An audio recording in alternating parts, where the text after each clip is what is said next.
अगर आप टीवी की ब्यूटीफुल एक्ट्रेस प्रणाली राठौड़ के फैंस हैं तो आपके लिए है खुशखबरी। जी हाँ, आपको बता दें, जी टीवी के पॉपुलर शो कुमकुम भाग्य में प्रार्थना के किरदार में नजर आएंगी प्रणाली राठौड़। खबरों की माने तो इस शो के लिए प्रणाली टीवी एक्टर, मॉडल और डांसर अक्षय देव बिंद्रा के साथ प्रोमो शूट की तैयारी कर रही है। जल्द ही इस शो का नया प्रोमो रिलीज होने वाला है। प्रणाली के इस नए शो को लेकर प्रणाली के फैंस बेहद एक्साइटेड हैं।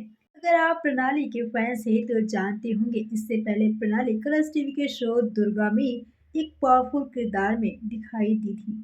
साथ ही आपको बता दें कि प्रणाली स्टार प्लस के पॉपुलर शो ये रिश्ता क्या कहलाता है में अक्षा के किरदार से पॉपुलर हुई थी।